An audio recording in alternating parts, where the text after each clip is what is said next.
When janitor Marcus Riley accidentally spilled trash in CEO Victoria Sterling's office, she destroyed his life with cruel words and fired him on the spot. But when her $17 billion empire crumbled weeks later, only Marcus held the key to saving everything. Would he choose revenge or redemption? Before watching full story, comment below from where you're watching. Also like and subscribe for more stories. Marcus Riley pushed his cleaning cart down the marble hallway of Sterling Industries, the sound of squeaky wheels echoing through the empty corridors. It was 11 p.m. and most employees had gone home hours ago. But Marcus was just beginning his shift. At 35, Marcus had weathered many storms in life. 3 years ago, his wife Sarah died in a car accident, leaving him to raise their 8-year-old daughter Emma alone. The insurance money ran out quickly with medical bills, and Marcus took the night janitor job to make ends meet. It wasn't glamorous, but it paid the bills and let him be home when Emma got back from school. Marcus took pride in his work. Every floor sparkled, every window gleamed, and every trash can was emptied perfectly. He believed that honest work, no matter how simple, deserved to be done with dignity.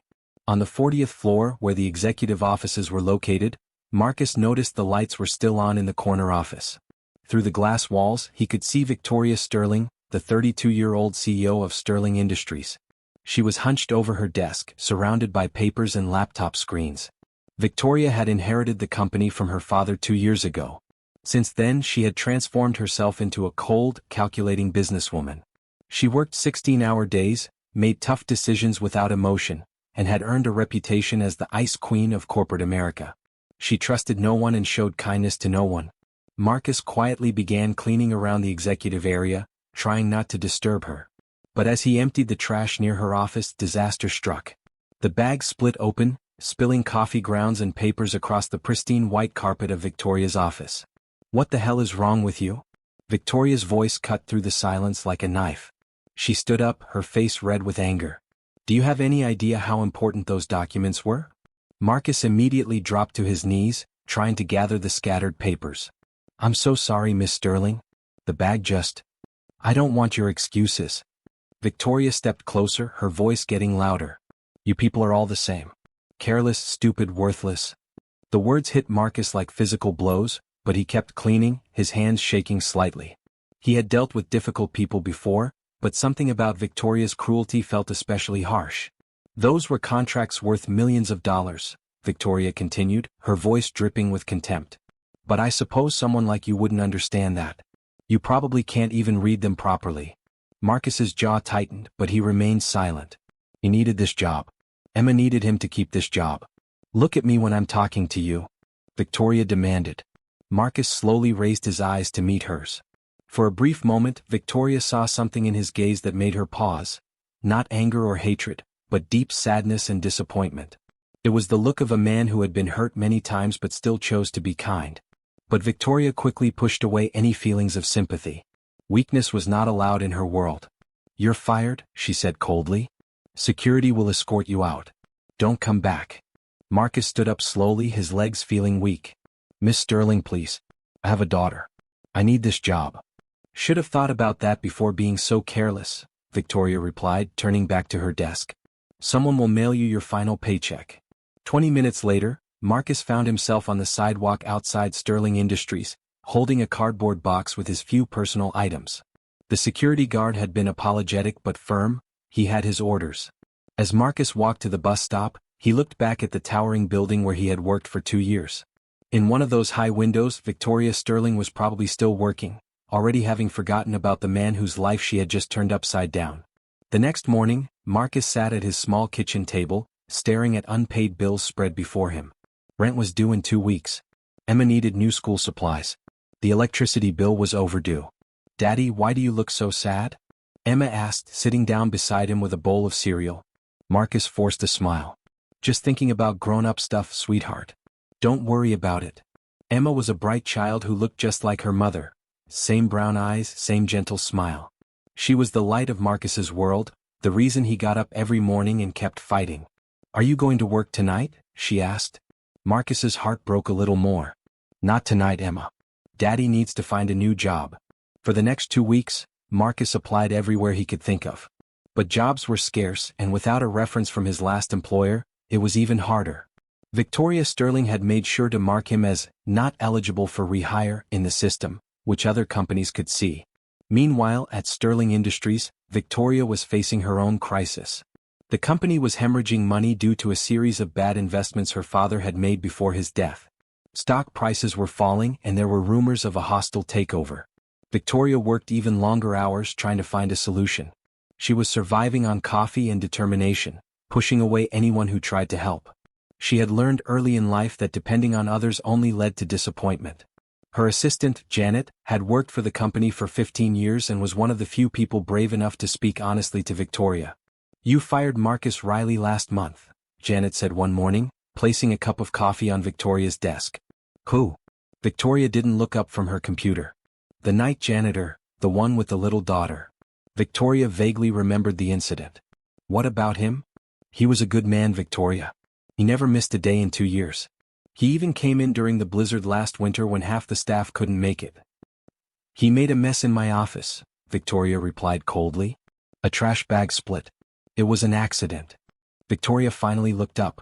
"Are you questioning my decision?" Janet held her ground. "I'm just saying that man had a family to feed. You destroyed his life over spilled coffee grounds." "This is a business, not a charity," Victoria snapped. "If you don't like how I run things, you can find another job too."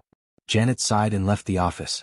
She had known Victoria since she was a child, had watched her transform from a warm, loving girl into this cold stranger.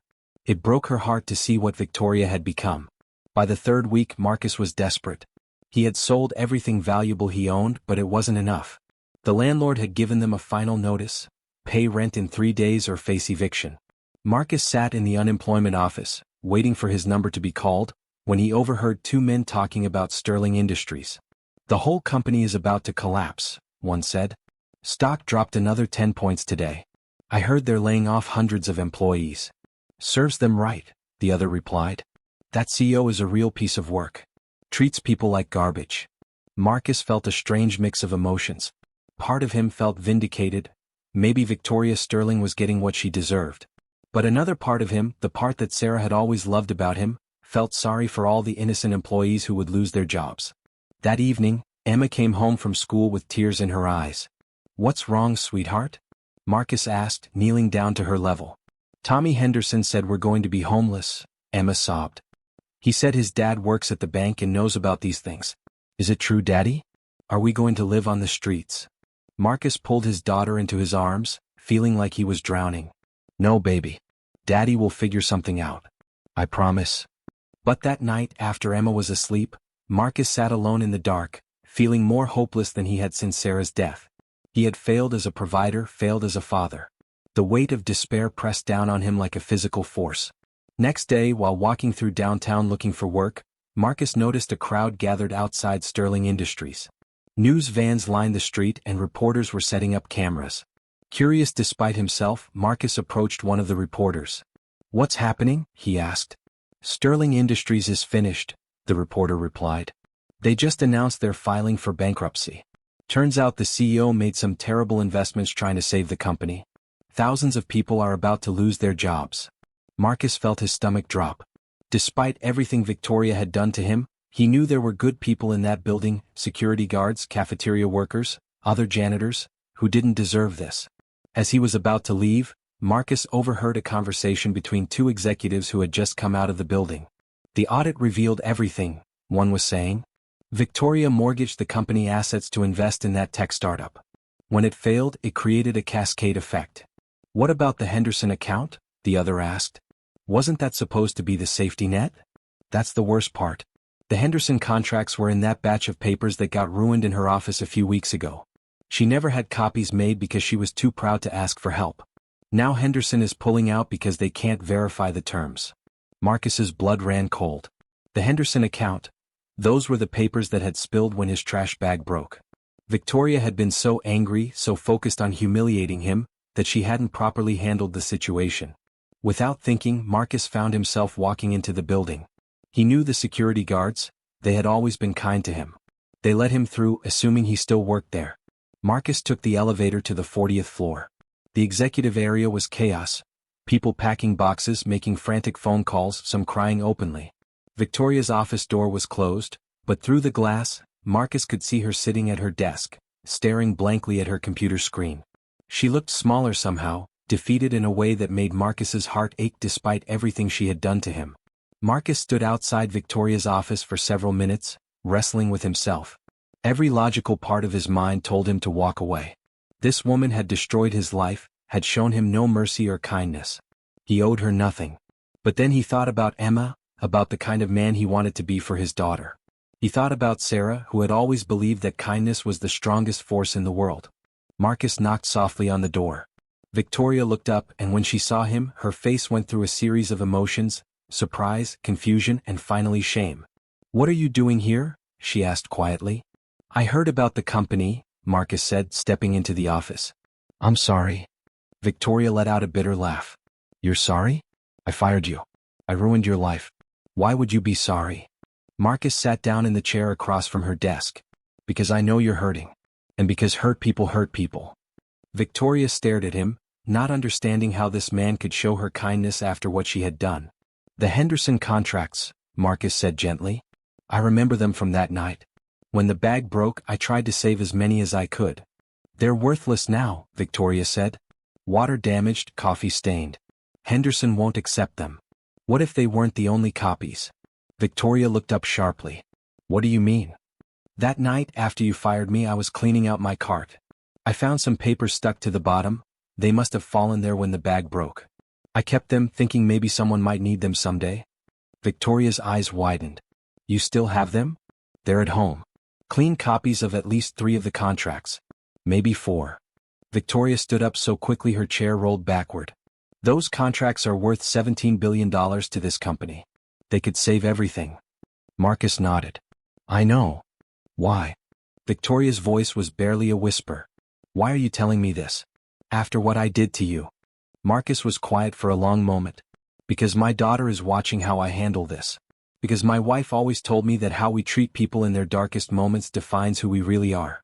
And because everyone deserves a second chance." Tears began to flow down Victoria's face, the first tears she had shed in years. 2 hours later, Marcus returned with the contracts. They were indeed clean, complete copies of the Henderson agreements. Victoria's hands shook as she examined them. "These will save the company," she whispered. "Thousands of jobs. Everything." "Then you better call Henderson," Marcus said simply. But Victoria didn't move. Instead, she looked at Marcus with eyes full of regret and something he had never seen in her before: humility. "I destroyed your life," she said. "You and your daughter almost became homeless because of me. How can you just forgive that?" Marcus sat back down. "Forgiveness isn't about saying what you did was okay. It's about choosing not to let bitterness poison my heart. I have a daughter to raise. I can't teach her to be kind if I'm carrying hatred." Victoria was quiet for a long time. "Tell me about her. Your daughter." "Emma. She's 8. She wants to be a teacher like her mom was." Marcus smiled softly. "She still believes the world is mostly good. I want to keep it that way as long as possible." "What was your wife like?" "Sarah was." Marcus's voice caught slightly. "She was the kind of person who made everyone around her better. She saw the good in people even when they couldn't see it themselves. She would have liked you." "No," Victoria shook her head. "She would have seen what I really am." "She would have seen what you could be," Marcus corrected gently. Victoria picked up her phone with trembling fingers and dialed Henderson's number. The call took 30 minutes. By the end of it, Henderson had agreed to honor the contracts, providing Sterling Industries with the capital injection it desperately needed. The company would survive. Thousands of jobs were saved. When Victoria hung up, she turned to Marcus with tears streaming down her face. "Thank you," she whispered. "You saved everything." "We saved it together," Marcus replied. The next morning, news of Sterling Industries' miraculous recovery spread throughout the business world. Stock prices soared. Employees who had been packing their desks the day before were celebrating. But the biggest change was in Victoria Sterling herself. She called an all-hands meeting and stood before her employees with a humility they had never seen before. "Yesterday, this company was saved by an act of extraordinary kindness from someone I had wronged terribly," she began.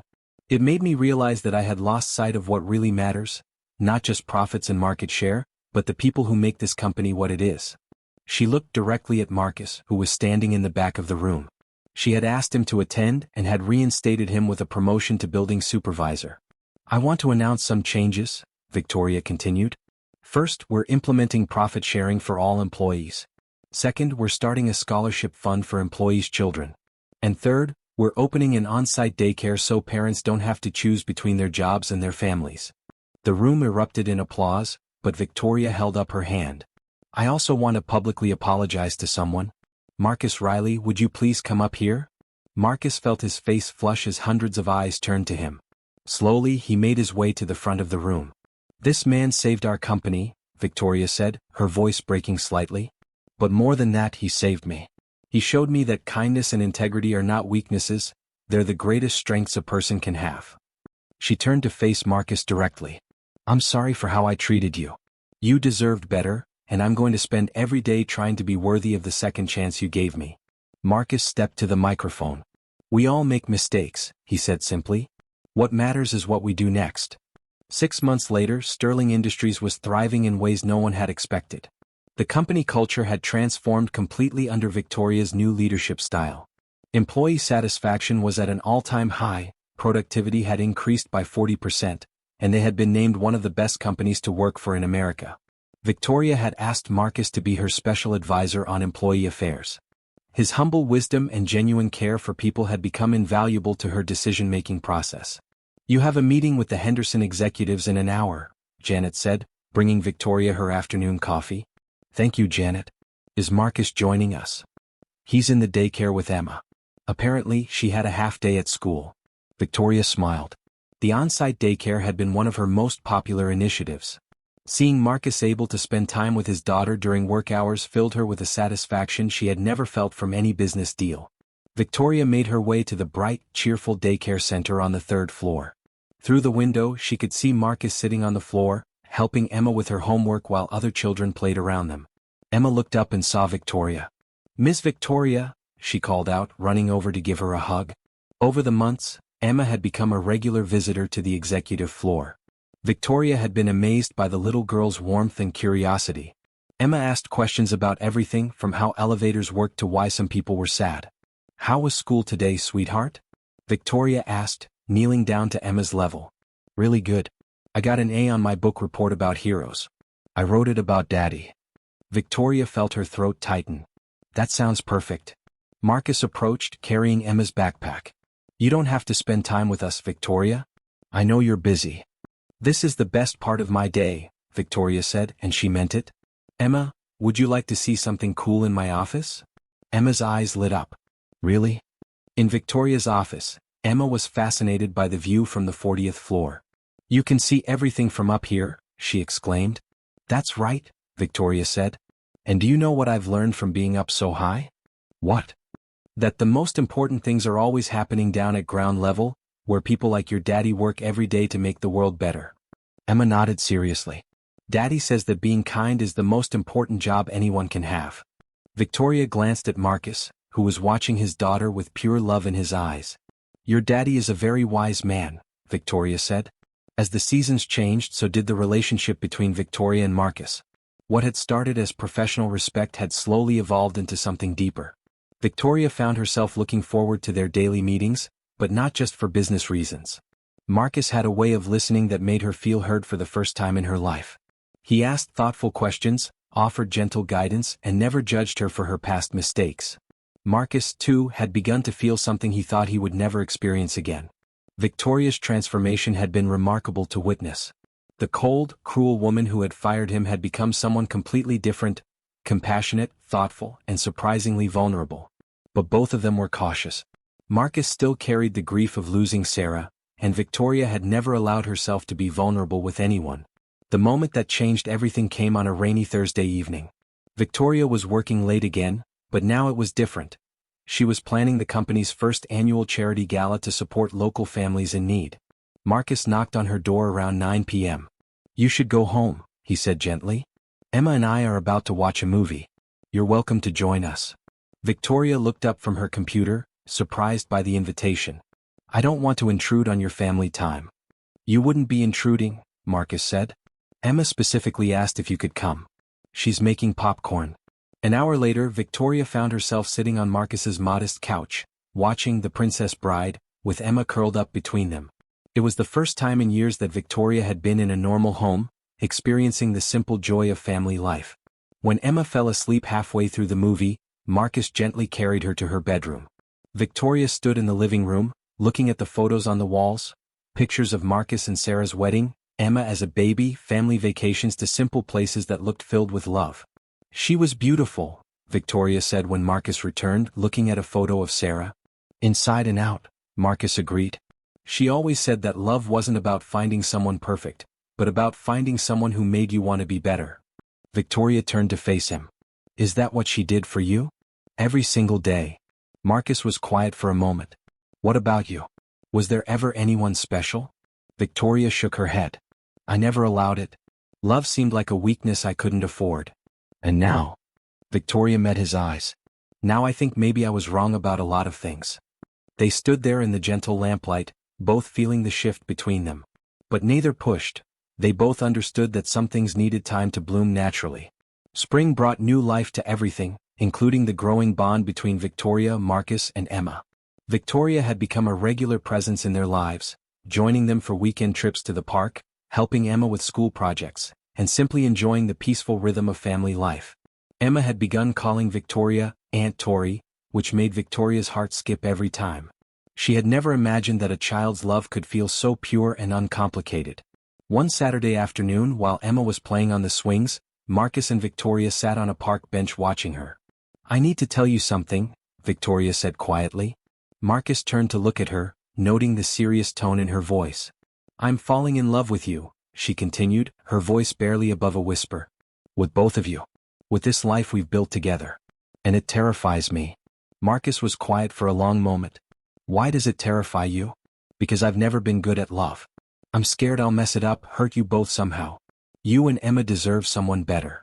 Marcus reached over and took her hand. Victoria, you saved my life just as much as I saved yours. Before you, I was just surviving, going through the motions for Emma's sake. But you brought joy back into our world. Really? Emma lights up when she sees you. She talks about you constantly. And me? Marcus paused, gathering his courage. I never thought I could love someone again after Sarah. But you've shown me that the heart has infinite capacity for love. Victoria felt tears welling up in her eyes. What about Sarah? I don't want to replace her memory. You're not replacing her, Marcus said gently. Sarah will always be Emma's mother, and she'll always have a place in our hearts. But love isn't about replacing people. It's about opening your heart wide enough to hold everyone who matters. That evening, Marcus made dinner while Victoria helped Emma with her homework at the kitchen table. It was such a normal, beautiful moment that Victoria felt overwhelmed by gratitude. Daddy, Emma said suddenly, looking up from her math problems. Are you and Aunt Tori going to get married? Both adults froze. Marcus nearly dropped the pan he was holding. Emma, Marcus said carefully, why do you ask that? Because Tommy Henderson's parents got divorced, and his mom married his stepdad, and now Tommy has two dads who love him. I think it would be nice to have two moms, one in heaven and one here with us. Victoria felt her heart break open with love for this wise little girl. Would you like that? Victoria asked softly. If your dad and I got married someday? Emma nodded enthusiastically. Yes. Then we could be a real family, and you could read me bedtime stories every night, and help me with school projects, and we could all go on vacations together. Marcus and Victoria looked at each other across the kitchen, both of them smiling through tears. Well, Marcus said, I guess we should probably talk about that. 3 months later, on the anniversary of the day Marcus had saved Sterling Industries, Victoria was working late in her office when Marcus appeared in her doorway. Come with me, he said, holding out his hand. Where are we going? Trust me. Marcus led her to the elevator, but instead of going down, they went up, to the roof of the Sterling Industries building. Victoria had never been up there before. The rooftop had been transformed. String lights created a warm, magical atmosphere. A small table was set for two, with candles flickering in the gentle breeze. And Emma was there, wearing her best dress and holding a bouquet of flowers. What is all this? Victoria asked, her voice full of wonder. Emma and I have something to ask you, Marcus said, his voice nervous but determined. Emma ran forward and handed Victoria the flowers. These are from Daddy and me. We love you, Aunt Tori. Marcus took Victoria's hands in his. A year ago, I was a broken man who had lost all hope. You changed everything, not just by saving my job, but by opening my heart to love again. He dropped to one knee, pulling out a simple but beautiful ring. Victoria Sterling, you once said that love was a weakness you couldn't afford. But love isn't weakness, it's the greatest strength we have. It's what saved both of us. Will you marry me? Will you be Emma's second mom and my partner in building something beautiful together? Victoria looked down at this man who had shown her what true strength looked like, at the little girl who had taught her about unconditional love, at the life they had built together from the ashes of their broken past. Yes, she whispered, then louder, yes, yes, yes. Emma cheered and ran into Victoria's arms as Marcus slipped the ring onto her finger. Look. Emma pointed up at the sky. Mommy Sarah sent us a shooting star. Victoria looked up to see a bright streak across the dark sky. Whether it was coincidence or something more, it felt like a blessing from the woman who had taught Marcus how to love. 2 years later, the Sterling Riley family stood together at the dedication of the Sarah Riley Memorial Center for Families in Need, a project Victoria had spearheaded using company profits. Emma, now 10 years old, cut the ribbon while Marcus and Victoria watched proudly. The center would provide job training, childcare, and support services for struggling families, ensuring that no parent would have to choose between work and caring for their children. Your mommy would be so proud, Victoria whispered to Emma as they watched families touring the new facility. She is proud, Emma said with the confidence of a child who believes in magic. She told me in a dream. She said thank you for taking care of Daddy and me. Victoria's eyes filled with tears. Even now, Sarah's love continued to bless their family. Marcus wrapped his arms around both his girls, looking at the building that bore his first wife's name and thinking about the incredible journey that had brought them here. A year ago, Victoria had asked him what he thought made the difference between people who became bitter from their pain and those who became kinder. Choice, he had said simply. Every day we choose how to respond to what life gives us. We can choose bitterness or we can choose love. The choice we make shapes not just our own hearts but the hearts of everyone around us. That choice had saved them all, Victoria from her loneliness and pride, Marcus from his despair, and Emma from a life of poverty.